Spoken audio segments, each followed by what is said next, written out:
Jimmy, giving me, I'm sweating. Rachel, welcome to the show. Hi, Jimmy. You didn't even know we were going to be recording right now. No, you're giving me like a shit ton of stress at this moment. I'm sorry. I didn't mean to like pod surprise you. I've never done a pod surprise before. This is a pod surprise. All right. So let's keep this simple. Okay. You have a podcast. What's it called? What's it about? My podcast name is Talking All Things Cardiopulm. You can find it on Apple. What's the other one? What's the other? Everywhere. Spotify. We're gonna put it all everywhere. The things. All the things. It's about cardiopulm, and so my goal is to basically bring cardiopulm to the forefront, whether that's like from a diagnosis perspective or how you treat these patients, or just like bringing it into different settings, because people are stuck with cardiopulm just in acute care and we're not taking vitals in outpatients. So like just putting it at the front of conversation is the goal. That's why that show exists. It's why you exist. You threw a stat at me like 5 minutes ago. How many cardiopulmonary specialists are there?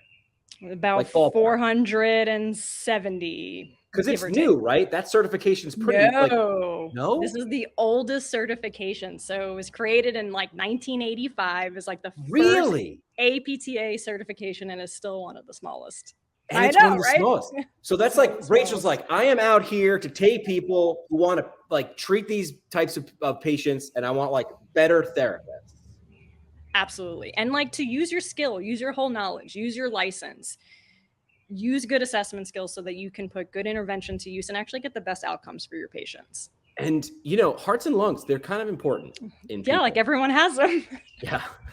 I think my professor was like, okay, so every patient you treat will have a heart, at least one lung, and focus on that, and a brain. And I'm like, okay, all right, work with that. Right. I mean, it's a quintessential statement, but it's true, right? Even if you want to work with your top athletes, if you're not in a good cardiopulm condition, then you're not going to get the most out of your patient or client. Yeah. All right. So you are one of a handful of other podcasters that we're sort of like bringing on and creating. I mean, we're just winging this sort of thing, creating a network. We're going to share one episode a month from your show, which exists separately. We want to make sure if people like what they hear with the episode that you share with me, hey, this is where Rachel's show is. Go get it, listen, download, binge, whatever.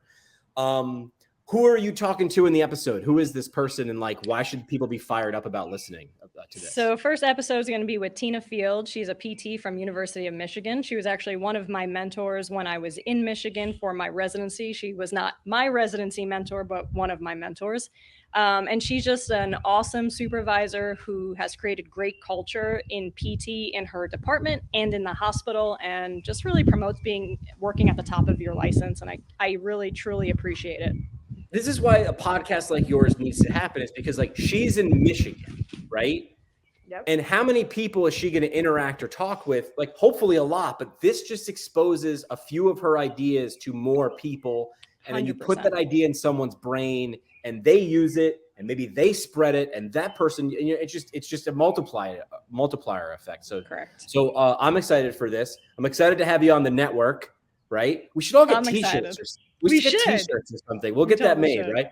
We'll get network t-shirts. But I'm excited for the audience to meet you, and I wanted to like be here when they met you for the first time, so they weren't like, "Who the heck's this girl? I thought this was Jimmy's show." Whatever it is, but it's a network. But this is what you get to hear with Rachel. So I'm pumped. Are you pumped? I'm pumped. I'm totally pumped. I'm here for it. Then let's shut up and let's start the episode.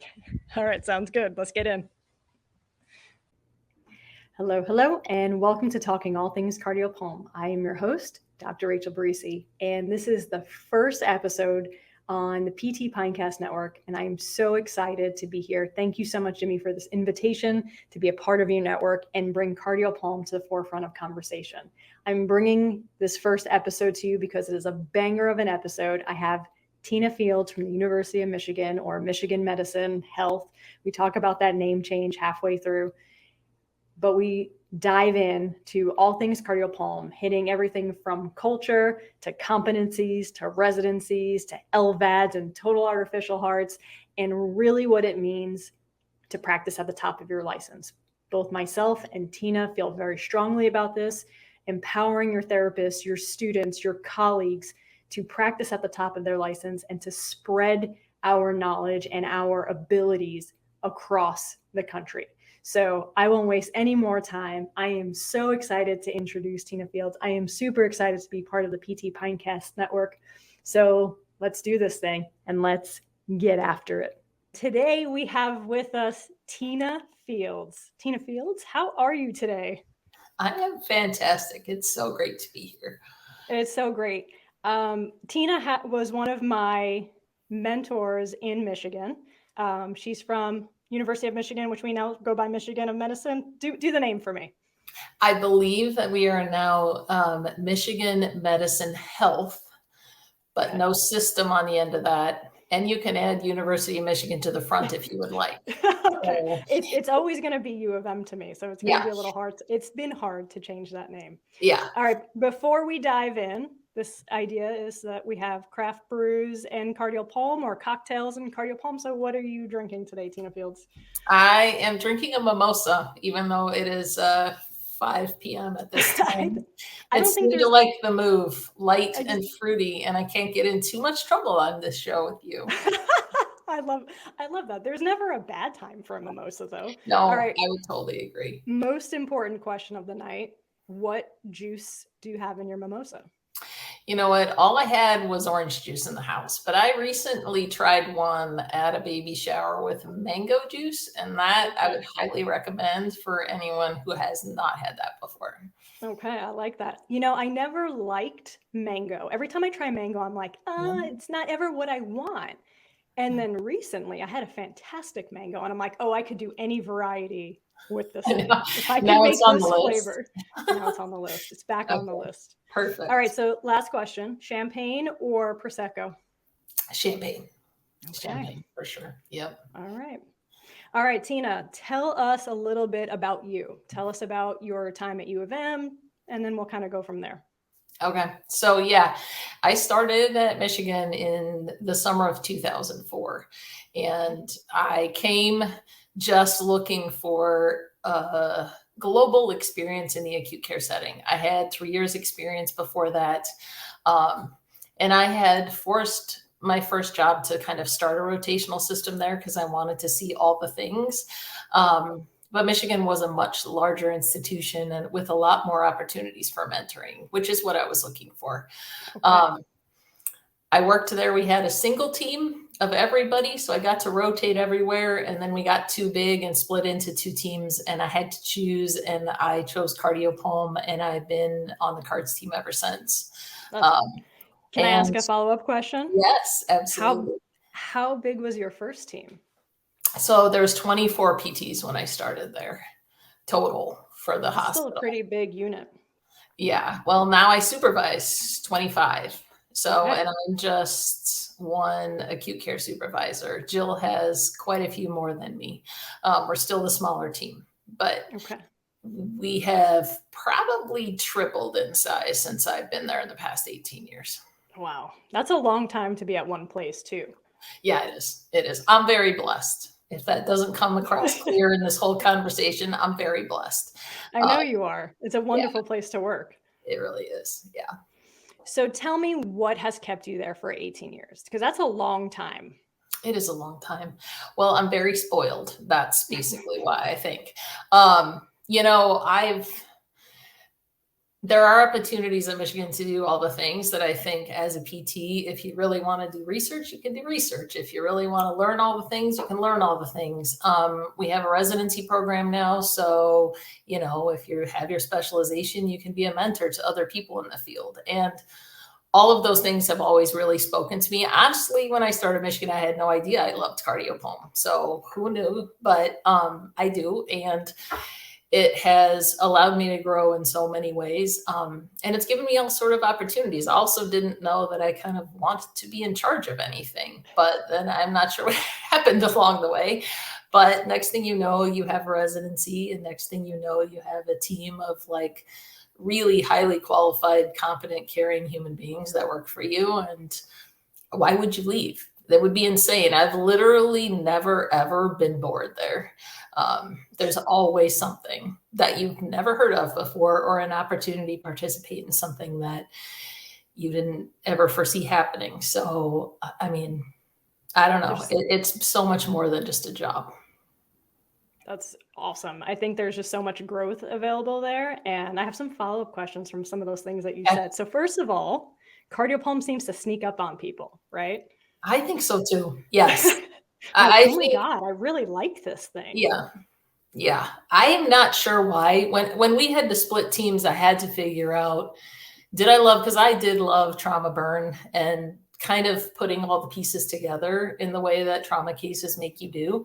But I did feel at that point, I was 7 years into my career. And I felt like the place where I had the most growth in front of me instead of behind me was in cardiopulm. And so I chose that, and I have really never looked back.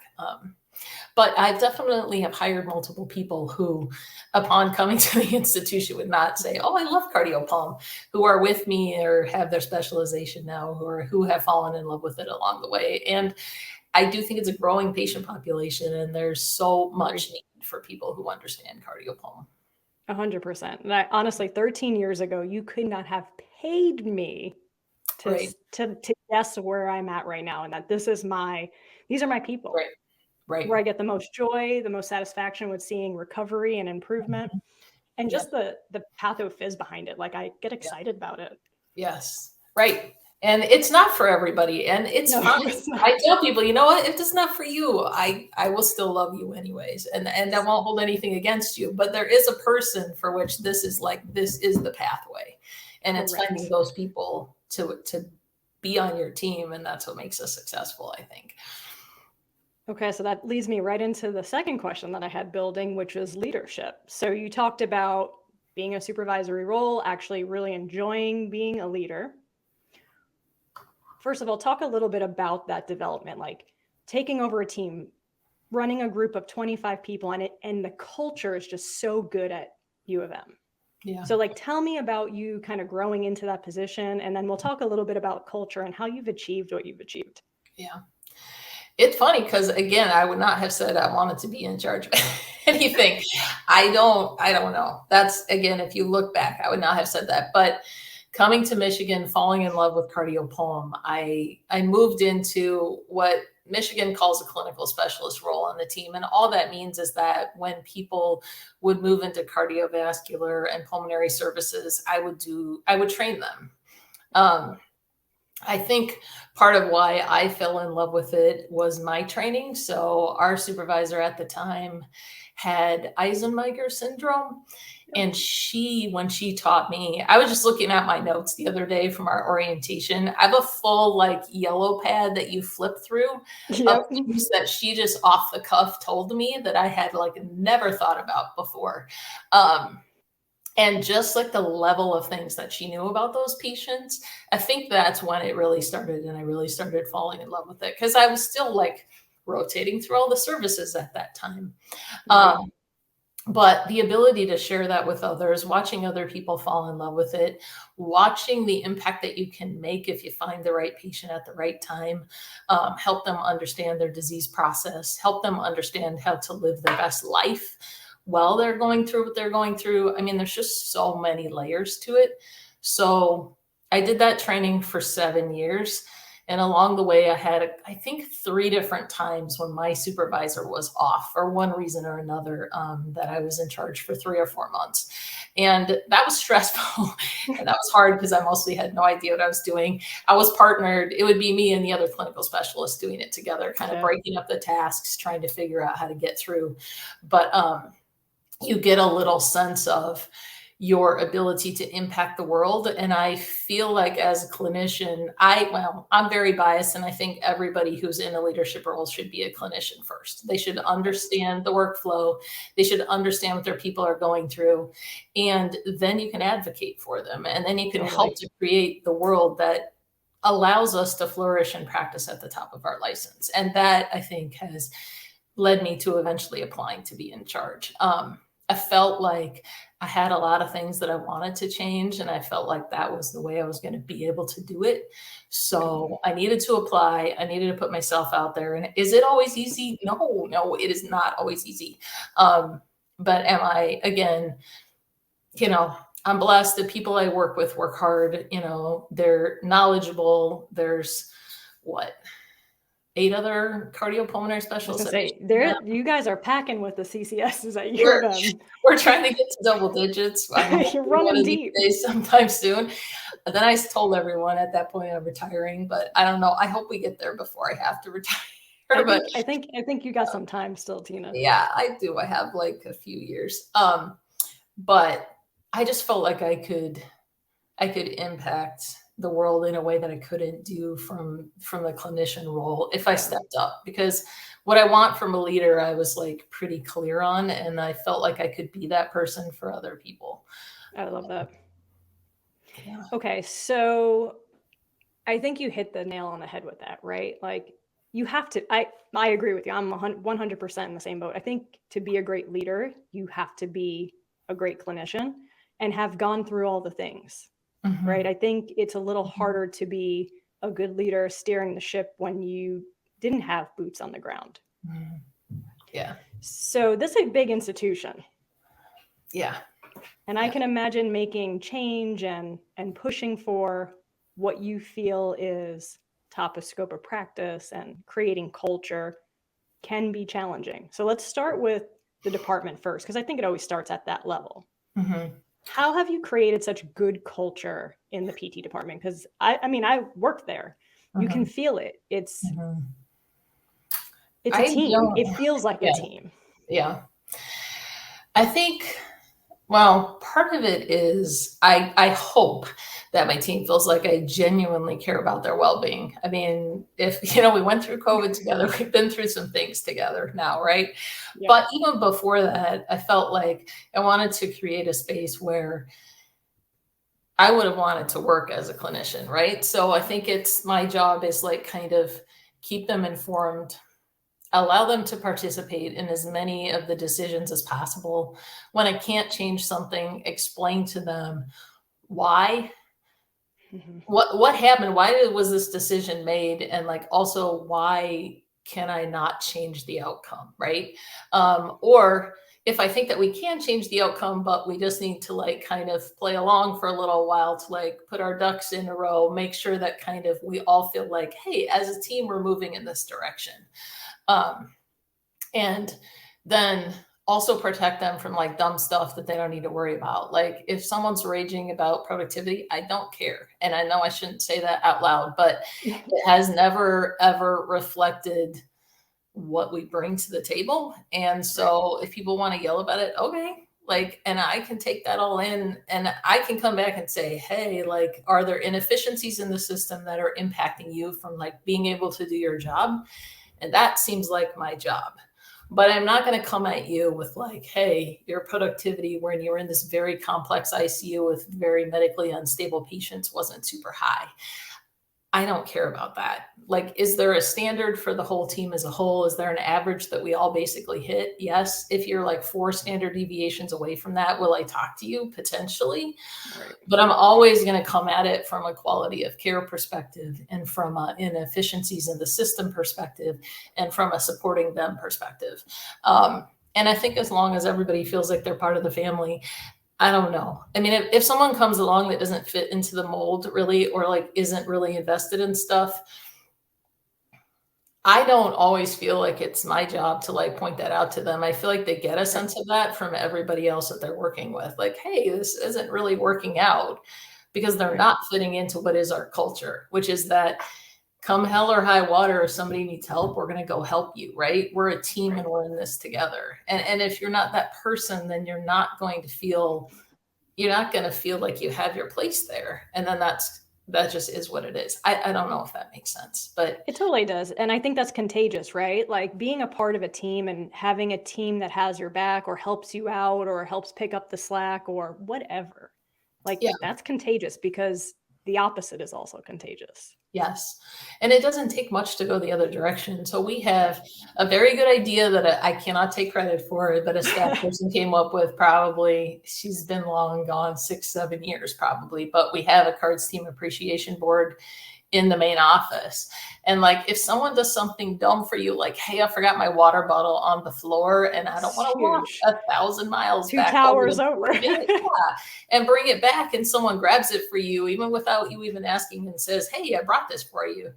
just acknowledge that they did something for you. Totally. And I told them, like, I'm not there. I don't know what you guys are doing for each other all the time to like be supportive and be a team, but like, let's make sure that we recognize that for other people. And so I just type them up at the end of the month every month and draw one out of a hat as like, oh, let's acknowledge this one thing of all these things that are written, but I type them all up at the bottom of our meeting minutes and make sure they're included on their performance evals. And I make sure that like, I don't know, that we take those moments to just like, hey, thanks for that. Like that is important. I think it is important, right? Like to actually acknowledge the things that are happening around you and that it's not being overlooked, because recognizing little things ends up going a long way in the long run. Yeah. Yeah, for sure. So, I mean, it's just one example, but it is a thing I think that speaks to the fact that they will write little notes like, I don't even know, like just the silliest stuff, but it's like, hey, I did appreciate that. Like, and Absolutely. I remembered it long enough to walk the 2 towers back over here, find a little piece of paper and acknowledge that for the person. So 100%. Those are the moments that I like, right? That make me happy. And it also brings a team together, which I think shows you the culture that already exists. Okay, so you mentioned before you have some very strong opinions about what a leader looks like. And I think you pretty much already answered that question. But is there anything else that maybe you haven't said yet that you think really brings forward a strong leader that will be able to carry a team like this? Yeah, I probably have a lot of thoughts. I think there's the basic thing that I said before, which is being the supervisor that as a clinician you always wanted, like someone who, you know, if someone's going to call and complain about our services, for instance, then I'm going to stop and be like, hey, I don't know what happened, but also I'm going to just check in, then I'll get back to you and make sure that I support them, because I know 100% of the time they're doing what they believe is the right thing for the patient, and I should be behind that as well. So I'm never going to sell them out over something like that. Huge. 2, I think I try to empower people. So I can't do all the things I'm supposed to be doing on any given day anyways, but also like giving people opportunities to demonstrate all the things they bring to the team. So if there's a project, I'll be, hey, does anyone want to do this? And if you've been there 6 months and you feel like that's for you, like come along and let's like figure out how to involve you in the things that are happening on this team, right? You know, I obviously am super blessed and I have people with all sort of talents, but I also have like intentionally tried to hire people who have like a little bit different of a background or come from a different setting, and then highlight the expertise that they bring so that they do feel like people will come to them as an expert in that area. So for example, like one of my more recent hires was in outpatient neuro for, I don't know how many, for multiple years. And wasn't from an acute care background, but she knows about vestibular rehab. So like, hey, can you do a presentation about that to the team? Because then they'll know if they have a patient they don't know what to do, like you would be the person to reach out to. You don't have to have worked here for 15 years to have some part of this thing that you can own and can be yours. So that you feel like you're contributing, right? So I try to find that thing for all of the people on my team. You know, you need the people that just want to come to work and see patients and don't want to do the things and go home. And you need to celebrate those people as well, right? Because you know, if everyone wants to do a project for 6 out of their 8 hours every day, that also doesn't work.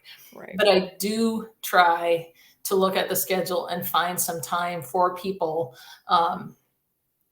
If I have a project that I need them to work on, or there's something that I want them to do, to say, hey, let's acknowledge you for this thing. Let's try to figure out how to communicate it to the team as a whole. And let's try to give you some resources to be able to put behind that so that that's possible for you. And then from that point on, you're going to be recognized for that skill. Right. And yeah. And I don't know. I mean, I lose control of things a lot. We have 2 meetings and the whole meeting goes off the rails and I'm just like, okay, well, whatever. But I think what I realized during COVID, when all of our meetings were online, you know, we don't see each other on the floor, right? We're here and then the other person is next, you know, 16 beds that way. You're not going to run into them all the time. Is that our team meetings are like a really important space for us to stop, maybe talk some baloney with everybody else in the room, make some jokes. So I try not to stress about people, coming in whenever they can get there. Start a little bit late because we're acute care, and that's fine. Yep. God knows starting at exactly on time at any time in the acute care setting is like a joke. Yeah. It's got to be like a 15-minute window this way or that way. Plus or minus. Like, if you're going to miss the whole thing, like, maybe just send me a message and be like, yes, I got stuck here. And like, is there anything I need to know? And then you could like pop over or whatever. Right. But I don't know. I mean, yeah, I guess I want to stop you there because I heard some really big things. And the one thing that I really heard was that you pull out people's strengths and maximize it. And not everyone has the same strengths. But then people learn from each other and also have a go-to person. So I think that's like a key thing, right? Like being able to pull out strengths of someone instead of forcing strengths on somebody. Because everyone kind of carries things differently. Right. Yeah. And I think that's true, right? I mean, there are people who are like, hey, I know this thing. And I'm like, do you want to do that? No. Okay. Like, again, move on. It's okay. This is not a voluntold situation. This is a volunteering situation if you want to do something. If you're not, I can look for other people if we think that's something as a group of humans we want to like work on. I love the voluntold. There's a lot of voluntolding that does happen in just that is a real thing. That is a real thing. Yeah. I don't know if it's made its way into the dictionary yet, but I think it should.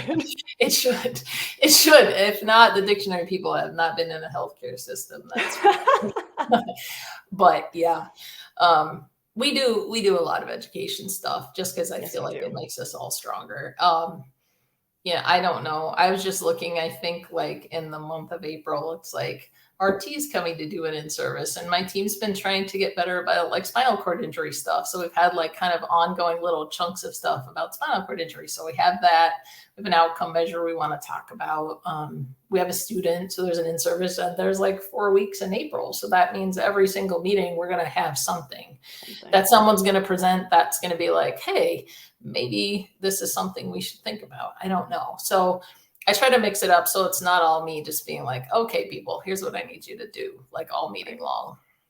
And I think that allows for growth and keeps people thinking about what they're doing next and being in their scope of practice and maybe even jumping outside of what they normally do, keeping them kind of in that loop. There's something different. Yeah, for sure. Okay. So I was going to keep going the culture route, but I feel like we're running into the education route. Okay. So sorry. I want to come back. No, apologies. We got to go where the conversation takes us. Just a little bit of that. So there's so much education that happens at U of M. And one of the things I loved about working there was the competency, I don't even know what you want to call it, competency situation where if you're rotating to a new floor, it is a situation. If you're rotating to a new floor, if you're working with LVADs, if you're on the heart transplant floor, like you're not going to that floor until you are ready and have cleared all of it, right? Or tele, right? Like if you're on a tele floor that you can appropriately read EKGs. And I will say, being in multiple hospital systems at this point, that the competencies at U of M are thorough. So tell me a little bit about that, because I think it's important. Like I really, in my whole heart, love what you've done with competencies. Yeah. So, I mean, this is definitely something that Peggy started, and that was a supervisor long before me. And she was definitely militant about them. I think that over the years, we've kind of taken that model and just applied it. It's complicating, but I do believe that there is a set of skills that you should own before you are left alone in a patient population, because PT school, it's going to tell you a lot of things, but it's at least for an academic medical center where 50% of the patients come as a second opinion from somewhere else, some other institution, is not going to get you through the day. So we have a set of things. When you rotate to an area, we pair you up with a clinical specialist and we train. And we say, hey, at Michigan, here is best practice as we understand it. So here's like a framework within which you want to practice. And then, do you in the framework, but be aware of the framework. Because I think it's twofold, right?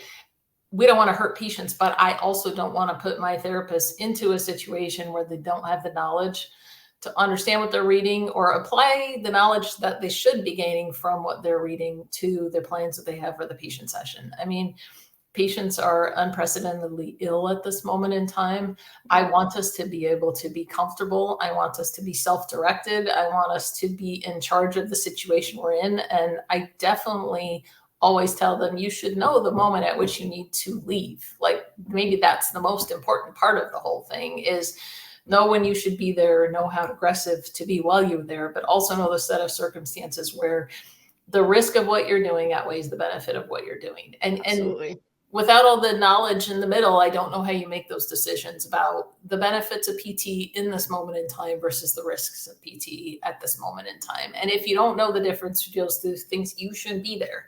So, yes, we have a competency for pretty much everything. Love it. Yes, we do. And we update them regularly when things change on a floor or a new procedure starts on a floor or anything happens on a floor. But there's a standard at which you must meet to be left alone there. And that, yes, I do make sure that they are all independently able to read telemetry. We do like every 6 months, I just bring a 10-strip quiz to a meeting and we all fill it out. And then it's a good chance if people are a little bit rusty on anything, I bring them to the office, we chat it out. It's not about punishment. It's about ability to real-time read tele so you can make intelligent decisions when you're with the patients. You cannot call yourself the cards team and not be able to read tele. I very, very strongly believe that to be true. Let's stop for one moment.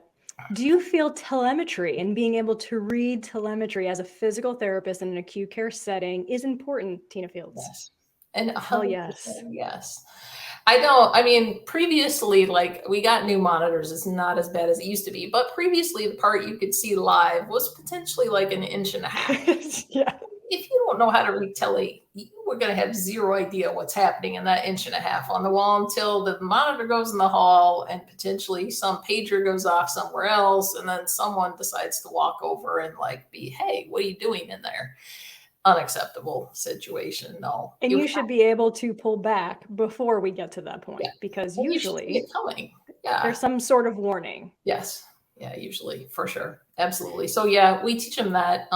We have I guess it's Cornerstone now, but we have an online module about tele that we have them pass just to talk about kind of implications of different rhythms on cardiac output and how that might impact physical therapy. And then we do just like ongoing training just to help them kind of understand that. And again, I don't know. It has been said that we do a lot of that kind of stuff, but I also have a lot of clinicians who can handle a lot of situations and are not looking for feedback from somebody else about what they're doing. They might have a question about the patient's medical status, but that to me is much different. Right. It's a different question. Mm-hmm. Yeah. Tell me a little bit about LVADs. Oh, yeah. So I love. Actually, one of the reasons why I decided to do PRN at U of M while I was at the VA was to be with this higher level population. Yeah. So LVADs are very specific. There are different types, and your competencies are pretty, again, thorough. I'm going to just use that word. Well, go ahead, finish the question. The only piece I want to kind of throw in here is that you would not. How would you describe your therapist's role with patients with LVADs? I mean, like how much hands-on training do they get? Like, what do they know how to do? And just maybe go down that route a little bit. Okay. Yeah. Well, we're blessed because we have this perfusionist named Kevin, who is like kind of part of the Kevin's still there? Kevin is still there. Oh man, he was good. I liked him. He is a perfusionist, but he ended up in charge of all the nursing training and all of the training that they did for people to manage the patients when they came out of the operating room. He also, more than anyone I've ever met, can kind of like look at you and be like, you're a physical therapist, you might care about X, Y, and Z. Like, he was kind of able to put himself in our shoes to help us understand what, with this specific device, might we actually care about. But we, both OT and PT at Michigan, are super involved with the LVAD patients. The OTs have a whole situation. They go take them into the community, kind of go over all the home reentry situations with them. But physical therapy from day one in the ICU, you are responsible for participating and training the patients about the device itself, about when, they switch to batteries, start having the patients participate as much as they can, set up all the equipment for them so they're mobile, and then kind of help them understand how to manage it. So for instance, batteries last a very long time now, but we have them continue to use a pair and kind of run them all the way down until they get an alarm, so that, and if that happens during your therapy session, then it would be up to you to educate the patient about what is happening right now. Why is it important? And the fact that we have this backup equipment with us is going to now allow us to sit down and switch the batteries out. So we have old ones, we need new ones. That's what this alarm is telling you on your device right now. And so what I like to, so we do a lot of training. We have, again, we have sat Kevin down and he has helped us like with videos to kind of understand the entirety about like physiology of like how the heart works with the mechanical circulatory support and kind of how the whole thing fits together, where it's attached, what a blood pressure increase might mean for this particular site, centrifugal LVAD versus not axial flow, whatever. And so I think understanding that stuff, again, if you're going to take the patient somewhere and you're going to exercise with the patient, you might want to know if you're in a situation that could potentially become dangerous, or maybe have the patient have some sort of arrhythmia because a suction event is potentially happening. So we have equipment that they've given us over the years, and we have them complete all the knowledge, understand the alarms, do an alarm check off, and then actually do hands-on emergency procedures. So if they were with a patient off the floor or something and they needed to do emergency procedures, that they have the knowledge and they've practiced it regularly so that they could be able to do those emergency procedures before other people arrive to help in that situation. We're pretty involved.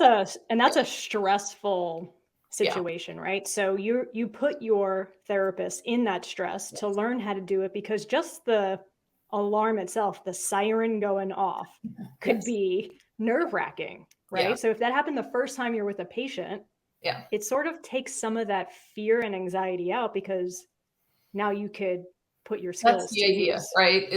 If something completely off the rails happens, if you're still chatting with your patient, keep chatting with your patient. But if your patient's not chatting with you anymore, there is a set of steps you should be going through at that matter. And at that moment in time, that could potentially save your patient's life. So yes, please know those things. Please practice those things so they become very second nature.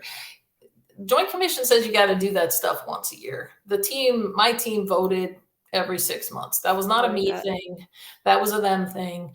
But that was really because they rotate between service areas, and they're not always with patients with LVADs, right? So keep doing it. You don't want to be fresh when it happens.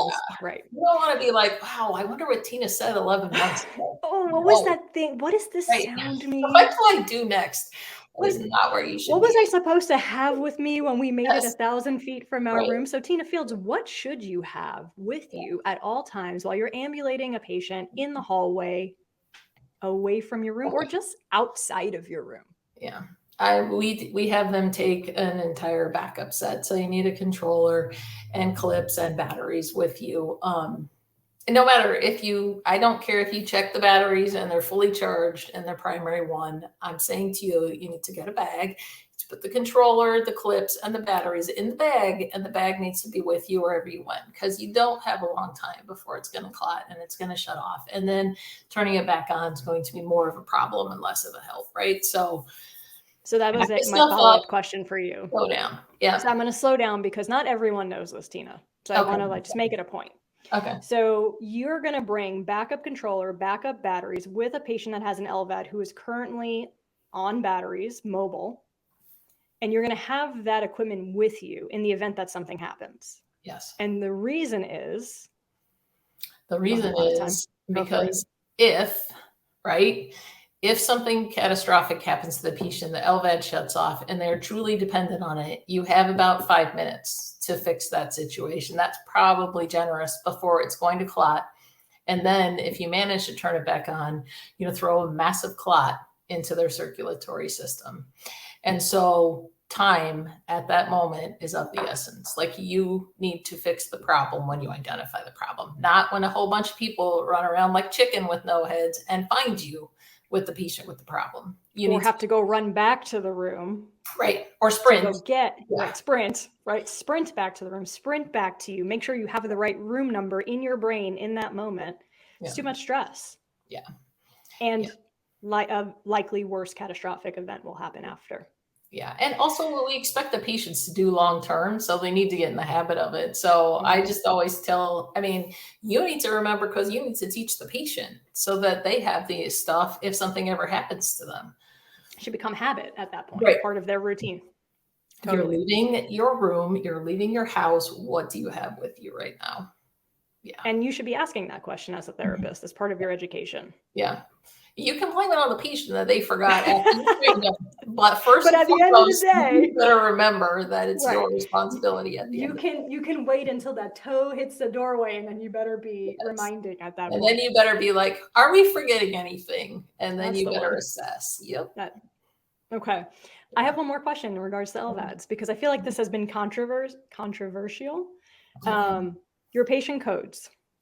Yeah. Okay. You have a code. LVAD might have shut down. Mm-hmm. First rule of thumb is changing out the motor, changing out the controller.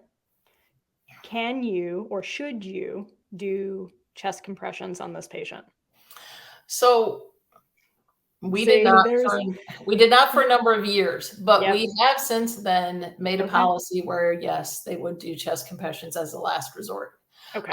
If nothing else, I guess it might keep some blood flowing through the LVAD if you thought there was a way that you could get back and do something right. So maybe blood doesn't clot because you're compressing their chest. Compressing. But you might not have the answer to that. Either way. Right. And I think that's the key, right? It's the last resort. It's the last resort. Absolutely. It is not the first thing that you would do, for sure. Right. Yeah. Okay. So your patients, I would say, are LVAD trained versus LVAD aware, because that's a term that I've heard in recent years too. Okay. Yeah. I would say they're trained. Yes. I agree. Yeah. I have a question for you, because I actually don't know the answer. I've actually been meaning to look this up for a bit. Okay. The total heart, is it still around? That we haven't put one in for quite a while. I don't know what happened, because there was a minute in time where they were always 70 cc's, right? And so there was always a patient, like front to back, chest wall, like space dimension that they needed to have, right? And then they made a 50 cc one. And I thought that would be the moment where we would start putting more of them. I'm not sure. I think that, there was always like super antiquated technology, and then they kind of updated that a little bit. They did. The blue giant. What'd you call it? Thing. Yeah. That was a big device. Blue, as we used to call it. Yeah. Big blue. Big blue. I don't know. Okay, I don't think we have done a training since 2019. That was Cardio, right? Was that the company? Cardio, yeah. I think it was right when we were leaving Michigan that there was talk that they were going out of business. But I was always so surprised, because there's a lot of benefits to the total heart that technically were better or less risky than the LVAD. Yeah.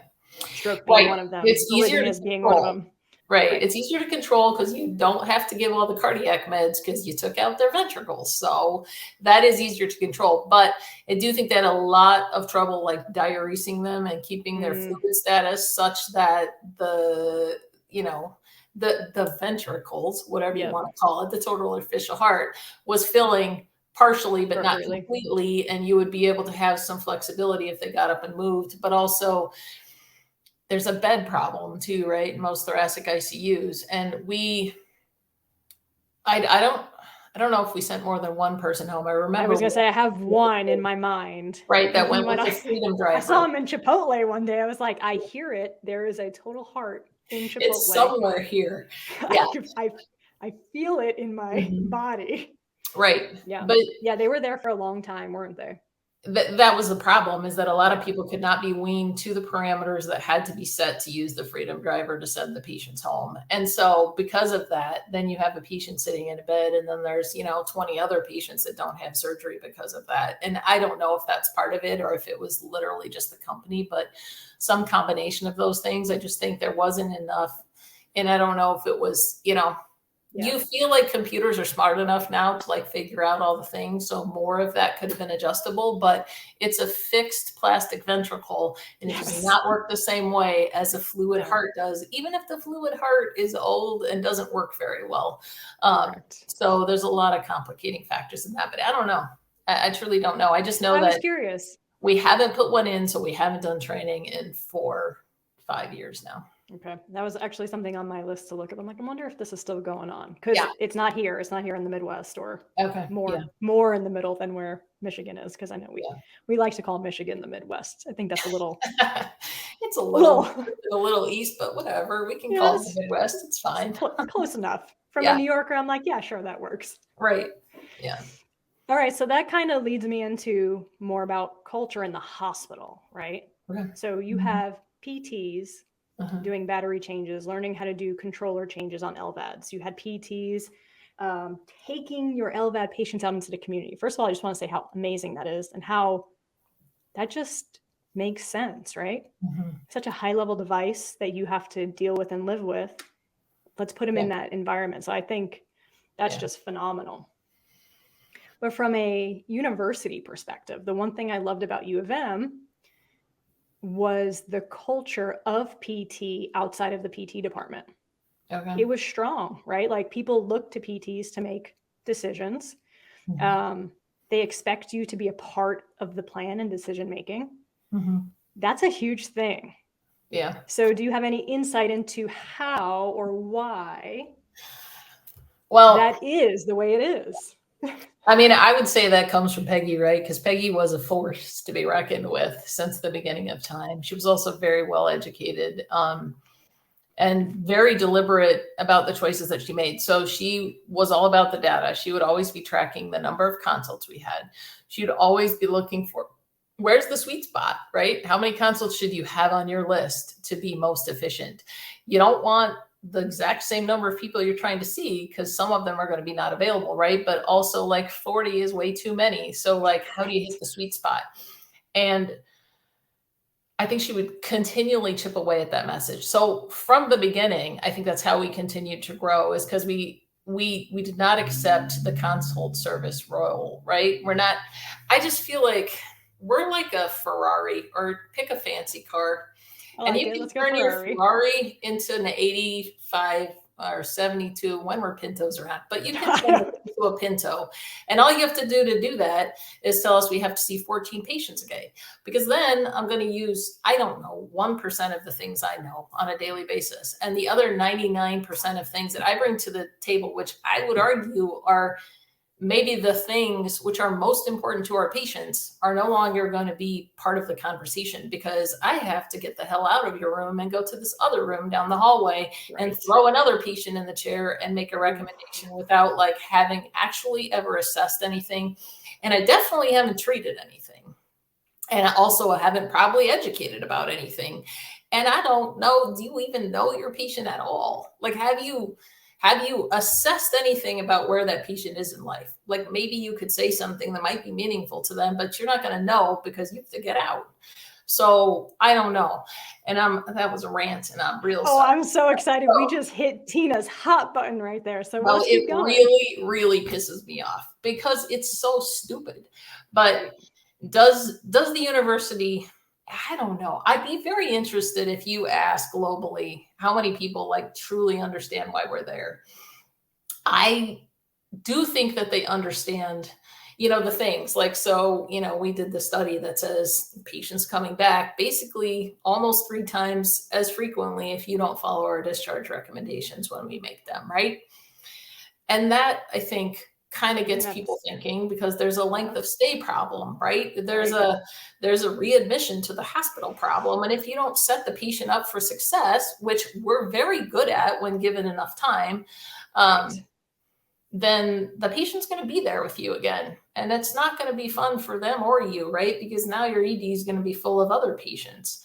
And so I think this is a huge point though, right? Because sometimes you just need 2, maybe 3 days to get there versus like 2 weeks. You need just enough time to show up a second time and like help them with some things, like problem solve some stuff with them for home, like make some suggestions about how they could be safer, or how they could be more independent, or how if they exercise with some sort of regularity, they might be living a very different life.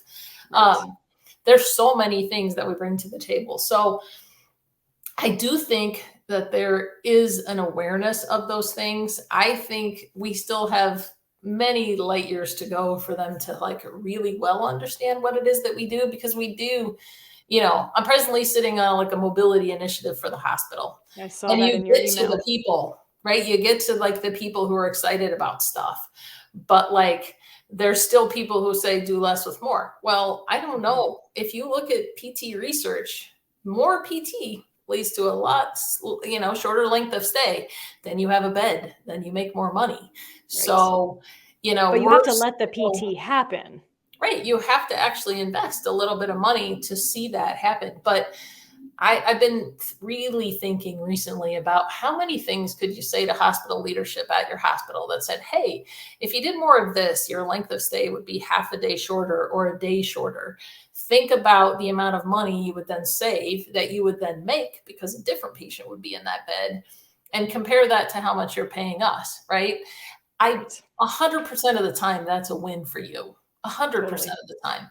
But like, and everybody needs to do mobility. So that's a whole other thing that I could go down the thing. But I think we just keep showing up and we just keep chipping away at the things, right? And we just keep saying the thing. You don't have to agree with me. I don't know how many times I've been told, like, you have to do less with more. Like, okay, I'm going to keep looking at inefficiencies in our system and I'm going to keep trying to do all the things.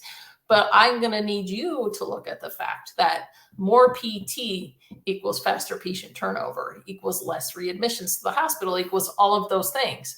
So yes, I can try to do that, but you have to understand what your investment in this case means to this institution, big picture. And do I feel like I have done that? I am trying, and I will keep trying because I'm a very stubborn human. But that's why we love you, Tina Fields. Yeah, but there's a lot of room to grow. And I think at probably every hospital in America from that perspective. Absolutely. But I think that's a good point. It's twofold right there, right? Mm-hmm. So one is decreasing length of stay. At the end of the day, that is always the goal, right? They kind of run it like a hospital system. If you get a personnel, you can fill the next bed.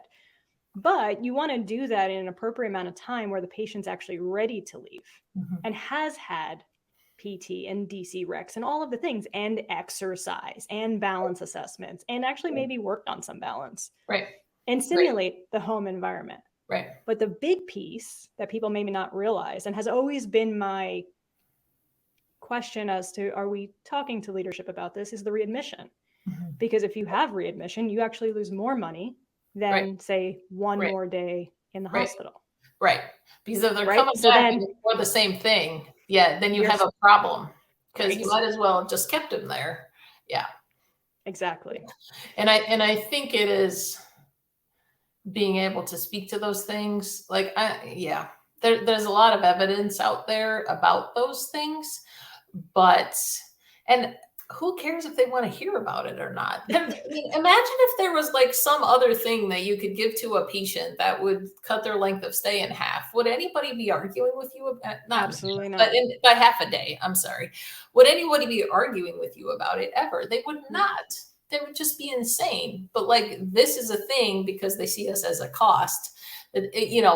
You have to shift the thinking, and that has to be like just a consistent conversation, and leadership that believes in you, right? And leadership that's willing to sit at a table that you're not at and say, hey, there might be something to this. There might be something to this idea. I saw this research article and I didn't have time to read it, but if I just like read the abstract, it seems like I just read the title. Right. You don't have to dig too far down in there. to kind of get the You don't point. need to read the methodology to see the outcome in that title. You can if you want to. It's Like, you don't recommended. need to. Okay, I would recommend it, but whatever. Yeah. When was that article published, Tina? Oh wow, you'd have to like it was. I'm gonna have to hook it in the show We'll notes. find Make it. sure Can we everyone attach it is. to this? Yeah, Huh? we're gonna attach it to the show notes. Absolutely. I think I'm maybe second author on it. It's Beth Smith. It was definitely like late 2000s, I think. I kind of all blurs together, if I'm being honest. So I mean, we'll the last find 3 it. years is kind of like, Yeah. what year is it? Right. But we can find it. We looked at a week of time, people who were discharged in all 4 seasons for a year. And then we looked at all of our PT patients, and then that's what happened. And our hospital did not really want to publish that result because I think they were like, it doesn't really make us look very good. And I'm like, well, I don't know if that's exactly why we did this. Shouldn't, but I think you need to then look at the But the idea is it. It's out there. And so if that helps, but we were just looking to be like, hey, we believe in ourselves. So let's prove that statistically it actually does make a difference. And it did. So I don't know. We like to talk about it anyways. I think you should. I think it's powerful, right? And it's giving the PT department, the PT profession empowerment, just like you said at the start of this. Right. Okay, so that moves us right into my next big piece, which is scope of practice. Practicing at the top of your profession, practicing at the top of your scope, doing everything within your scope of practice in this setting. I know you feel strongly about this. I do. I mean, part of this is, so I don't know that all institutions have written their policies in a way that allow you to do that. And please don't do anything that I say right now if it's out of scope of practice at your institution. But correct. I know for me, having practice on the West Coast and then having practice on the Midwest, I was on the West Coast, I wasn't allowed to suction my patients, right? I had to do all my things and then wait for RT for 20 minutes to show up and suction them while I watch them gag and feel horrible, right? And you can't do anything else in that moment. Right. I can't do anything else. I can't help them in any other way. And also, why are you going to get up with me again if you know you're going to have 20 minutes where you basically think you're dying because I can't suction you? So all of the orders at Michigan are written so we can titrate oxygen. We do a lot of education about that, right? Yep. Cranking up everybody's oxygen is also not the answer, but sometimes it's appropriate to allow people to do the things and get stronger. Sometimes it's not, and you need to know what the difference is. But, we can suction patients. It is a competency. We discussed that 20 minutes ago or so, but it's not a thing that we take lightly, right? Yeah, we do absolutely. Education, we practice on a dummy, and then we practice with a person who's good at it on humans before we let you practice by yourself. Correct. But we do that because why? Because we're probably going to be the ones that are going to make all the things move while we're there if we're doing it right. So we do that. We will check in obviously with nursing, but we also, I think, have a voice at the table. We're not just going to accept not today. We need to have a conversation about why and about the risk or the benefits for the patient and about all the things that we bring to the table, right? That's part of nursing understanding our role as well. Yep. So how do you get to a point where as a PT, you feel confident that you can make the situation that's happening in the room better? Because if you believe that, you're going to be able to convince other people that that's actually true. And then the other people, mostly nursing, is going to be like, actually, last time Tina came by and we had this conversation and she convinced me to let her go in there, things got better for my patient. And then the next time it's easier. Right. But what might that look like, Tina? Let's talk about it. We have a patient who may be in a certain situation that nursing might say, you know what, today's not the day, right? And in some situations, people might turn around and say, okay, nursing said blah, blah, blah. Yeah. But what might you be thinking in that moment? And what kinds of things could you do besides, let's say mobilizing is off the table. Yeah. Are there things that we can do as a PT in that situation?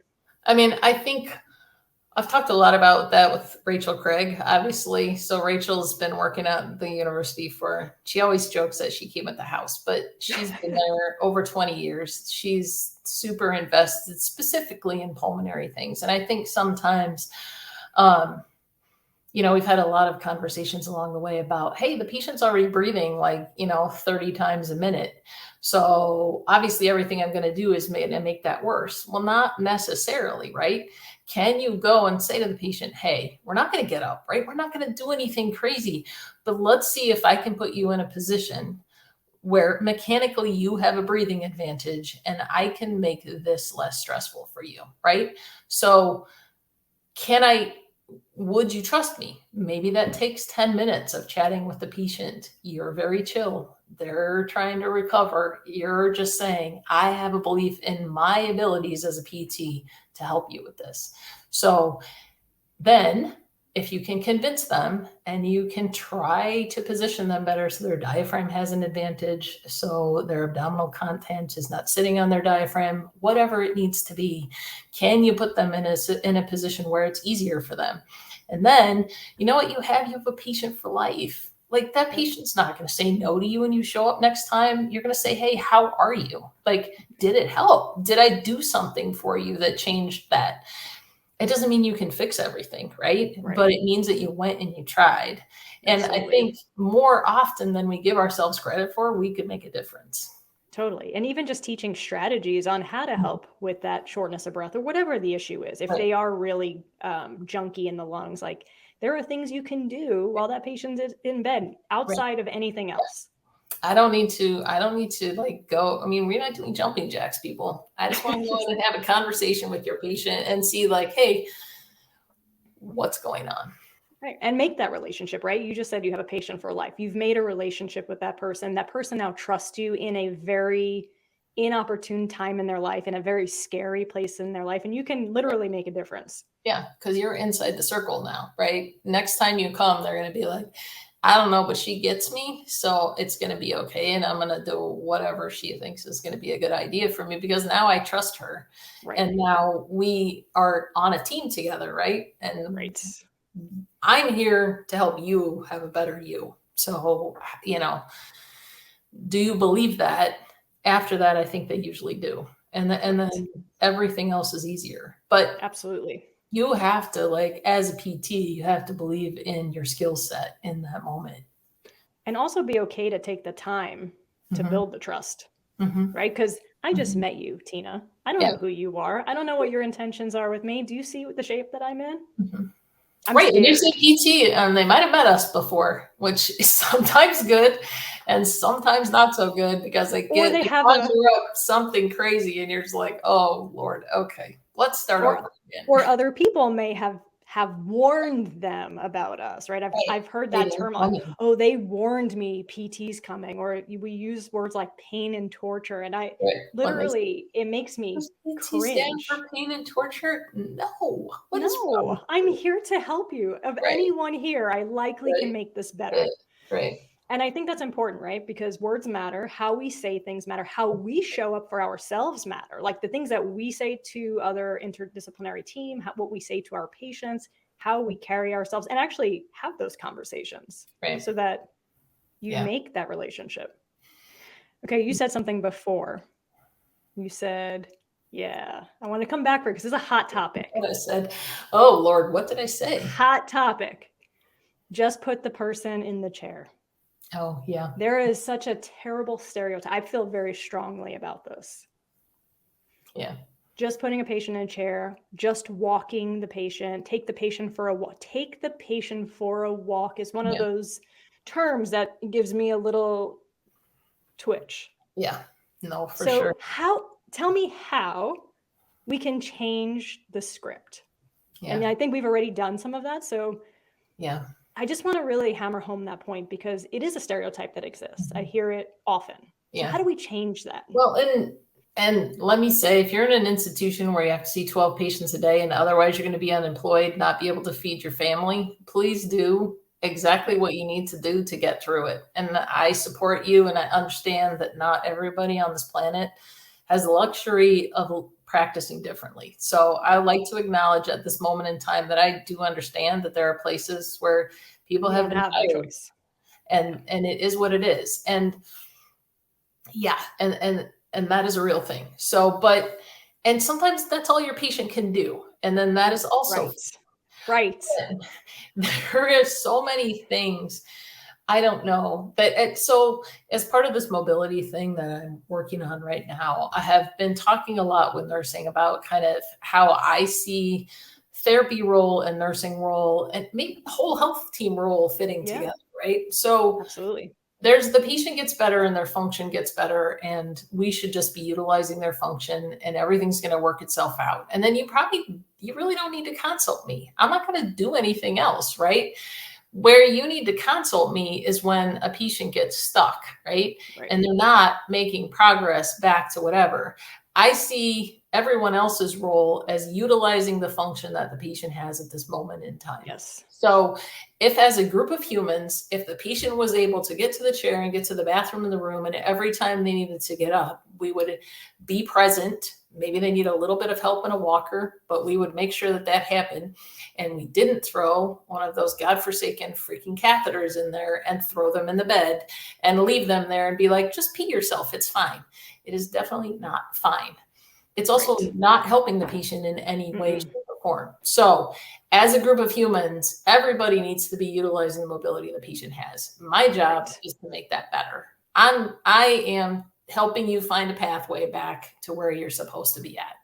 And I need to do that by providing all the things. I need to figure out the balance issues. I need to figure out the strength issues. I need to figure out the range of motion things. I need to help you control your pain. I need to educate you about all the things that you need to know to make it to the other side of that pathway. And so if we do that as a group of people, if we can get behind patients in that way, then patients are going to have completely different outcomes than they do right now.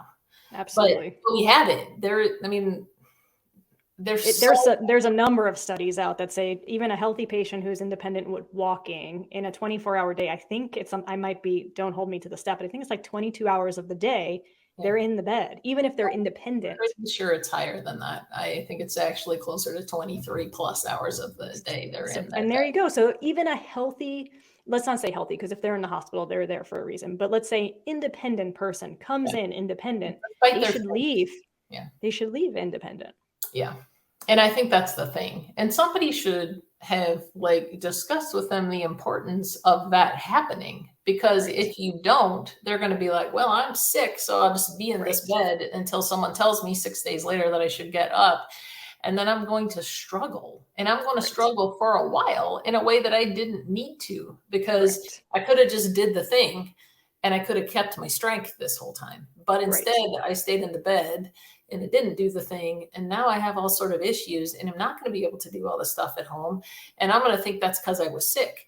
No, that's because you were in the bed. Yeah.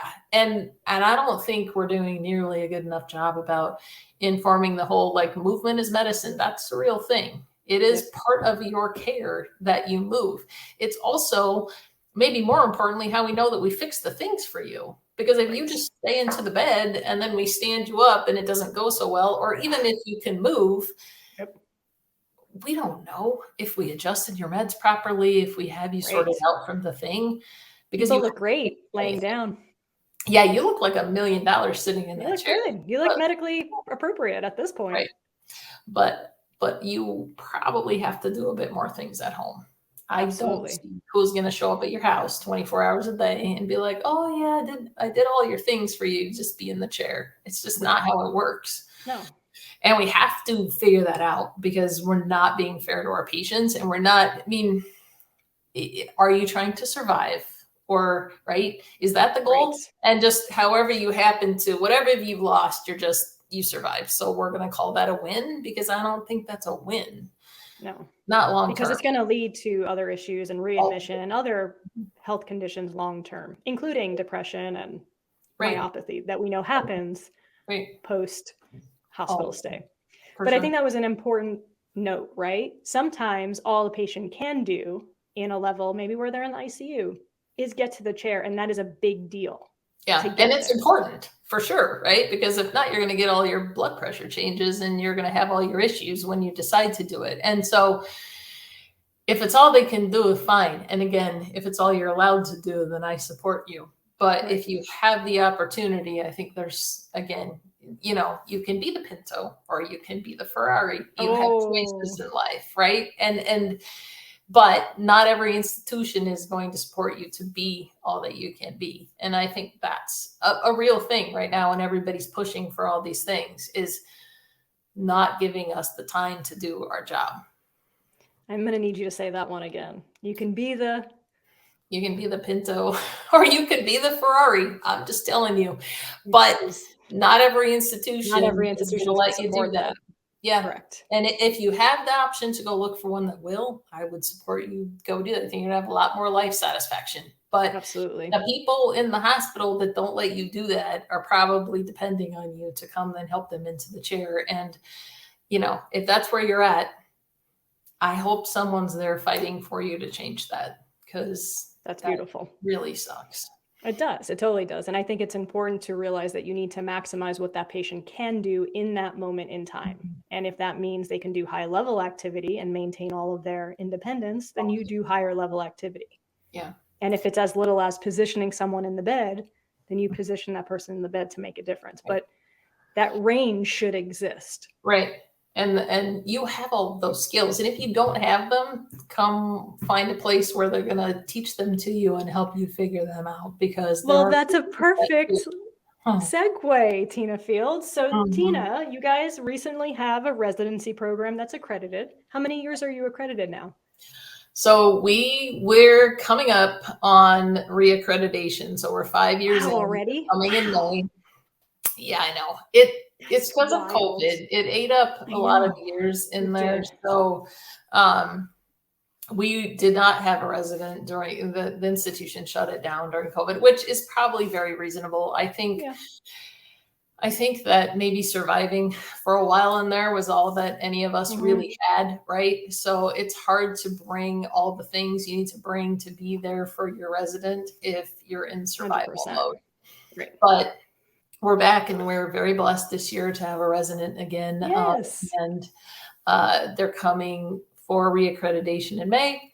So hopefully then we'll have another 5 years of residents in a row, and barring another global pandemic, we'll make it to the other side. But yeah, we do you want to tell me a little bit about the residency? How many people you take in a year? Do you do tuition versus salary? Just like give a little snippet. Sure. Yeah. So we take one resident a year. Our residents start in September. Normally, though, our through RFPT CAS is the application site. Our application period closes in February usually. I kind of adjusted around CSM, so don't quote me on that part, because sometimes people are like, "Oh, well, can I meet some mentors at CSM?" Yep, you can do that. But usually sometime in February, and then we interview in March. We've had residents come straight out of school. We've had residents who have come to us either with experience somewhere else, or our very first year we had a resident that we had trained ourselves. She was a couple of years in. But yeah, we have a lot of mentors with a lot of super diverse interests. Yep. So we have mentors that are really focused in pulmonary, and mentors that are really focused in cards. We have mentors that are more about research. We have mentors that are more about clinical practice.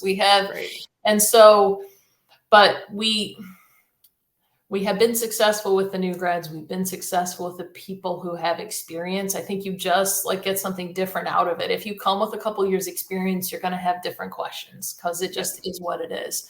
Right. But we have people move through vascular, cards, general care, all the way through ICU, and then pulmonary general care through ICU. We have them go and observe in pediatrics. So you get to see all of those conditions across the spectrum of pediatrics. And then recently, I don't know if you know this, Rachel, but we partnered with the VA. Yes, I have a guess. Outpatient cardiac and pulmonary rehab. Yeah. And they go over there because at Michigan, all of our outpatient stuff is run by Exercise Phys. I love that. So this is the first year that we kind of have reached out. We always had you guys come over, but now we also send our residents over. So I feel like that's actually been really awesome for them. I love that. I think there's so much benefit in being able to run cardiac and pulmonary rehab the way that the VA does, because the PTs run that program. Right. And you can do everything from Yeah. all of the things was, from start to finish.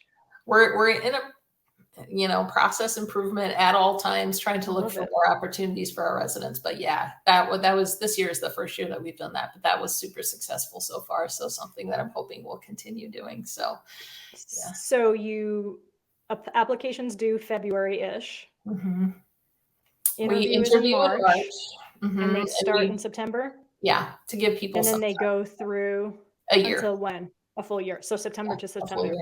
Yeah. Awesome. And that'll get them through. I didn't say thoracic surgery, but you end in thoracic surgery as a way to kind of like pull it all together, right? Because you got all the lung and pulmonary things, and you got all the cardiac things, you got the surgical things, you got the transplants, you have the LVADs that we talked about here. So there's a lot at the end where you kind of get to take all the things you've learned and put it together. Absolutely. And you've built up all that confidence and didactic knowledge the whole way through. Right. All the way I love that. Yeah. Oh, I'm so glad that you're partnering with the VA. I always hoped that would happen. Yeah. No, I think it's been nothing but positive for sure.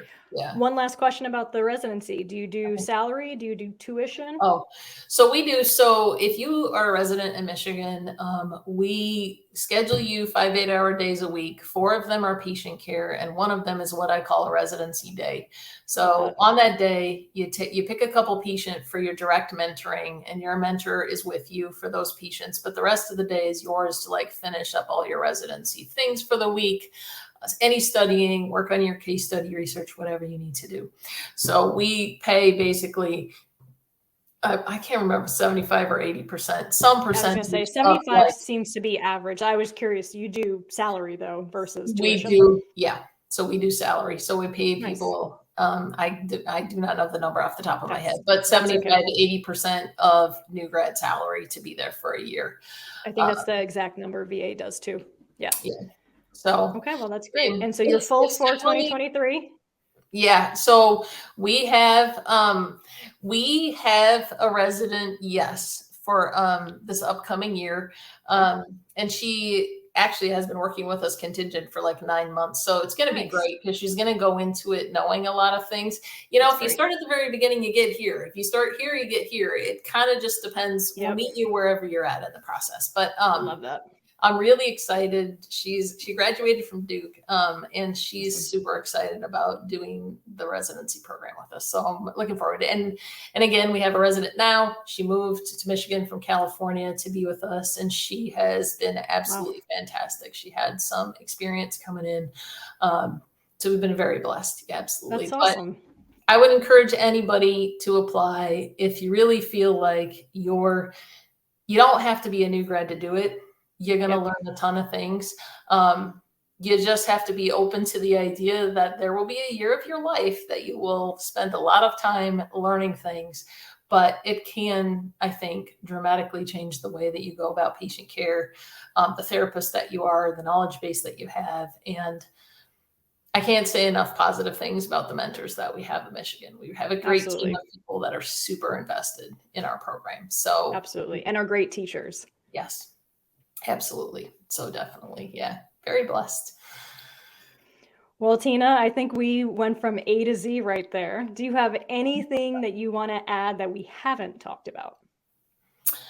That is a great question. I mean, I feel very blessed to be part of the cardiopulmonary world, to have interacted with the residents from the VA, to still know you, to just kind of be a part of this, I feel like, group of people who are really pushing to make PT, especially for this patient population, the best thing that it can be.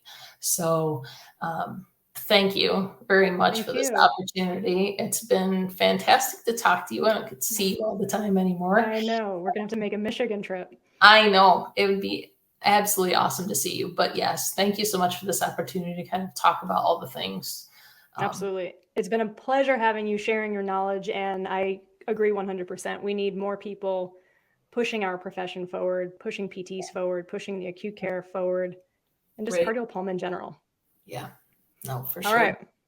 Well, we're going to call it a wrap. So if you guys have any questions for us, please reach out on Instagram or via text or allthingscardiopulm@gmail.com. And just want to send you off with a good rest of your day, and whatever you have to do, get after it.